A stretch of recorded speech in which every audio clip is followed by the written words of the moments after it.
এই যে সামনে দেখতে পাচ্ছেন, এটা হলো কমলপুর টু খোয়াইয়ের রাস্তা। এই রাস্তার মধ্যে অনেক জায়গাতে এত খারাপ, মানে বলার মতো না। মানে সব জায়গাতে না ঠিকই, কিন্তু কিছু কিছু জায়গা আছে সেগুলো খুবই খারাপ। আপনারা যারাই ভাবছেন যে দুর্গাপুজোর সময় আগরতলাতে ঘুরতে যাবেন, তারা অবশ্যই বৃষ্টি মানে পড়বে কিনা সেটা দেখেই আপনারা, তা না হলে কিন্তু বাইক নিয়ে যদি যান আপনারা অনেকটাই প্রবলেম হবে। যাই হোক, চলে এসেছি আবার আরেকটি নতুন ব্লগ নিয়ে। তো নমস্কার সবাইকে, আপনারা কেমন আছেন? আমি ভালো আছি। এই যে দেখুন, স্কার্ফটার পরে আমি একদম রেডি হয়ে গেলাম মনু থেকে খোয়াই যাওয়ার জন্য। আর ওই দিন এত রৌদ্র ছিল, মানে বলার মতো না। আমি তো ভেবেছিলাম ভালো রৌদ্র আছে, বৃষ্টি পড়বে না, কিন্তু বৃষ্টি হয়েছে। মাঝ রাস্তাতে অনেক জায়গাতে আমরা দুবার মানে নেমেছি, বৃষ্টির জন্য যেতে পারিনি। সেই দিন আমরা এসেছিলাম আমবাসার রাস্তা দিয়ে, আর এইদিকে ভালোই বৃষ্টি হয়েছিল, মানে পুরো রাস্তা ভেজা ছিল। বলেছিল ওইদিকে নাকি রাস্তাটা একটু ভালো, তার জন্য ওইদিকে যাওয়া, কিন্তু ওখানেও রাস্তা এত খারাপ।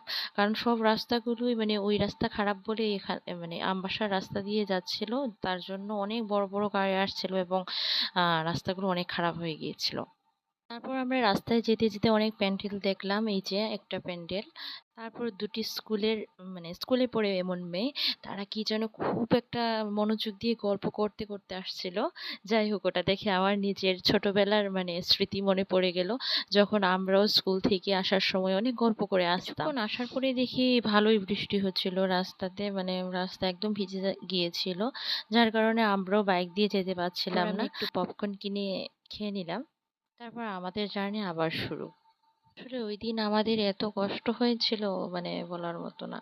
ওই দিন আমি রাস্তার মধ্যে দেখছিলাম একটি বাস মানে ওই গর্তের মধ্যে প্রায় ঢুকে গিয়েছিল। যাই হোক, ওটা আবার বেরিয়ে এসেছিল। তারপরে আর বৃষ্টি হয়নি। তারপরে আমরা দুজন তখন প্রায় সন্ধ্যাও একটু একটু হচ্ছিল, আর ওয়েদারটা খুবই ভালো ছিল, তো খুব মজা হয়েছিল শেষের দিকে। কারণ তখন আর ওই দিন কুয়াশাও পড়েছিল বেশ। তারপর পরের দিন আমরা চলে গেলাম ভান্ডারা খেতে। তর্পণের শেষ দিন ছিল, আর ওই দিন চলে গিয়েছিলাম আমার শাশুড়ি, আমি আর আমার দিদি একজন ছিল, উনি আর ওনার দুই মেয়ে। তো আমরা তিনজন মিলে একটু ক্যামেরার সামনে একটু নাটক করে নিলাম, তাই বলে। তো আজকের ভিডিওটি এখানেই শেষ করছি। ধন্যবাদ আপনাদের সবাইকে এই ভিডিওটি সম্পূর্ণ দেখার জন্য।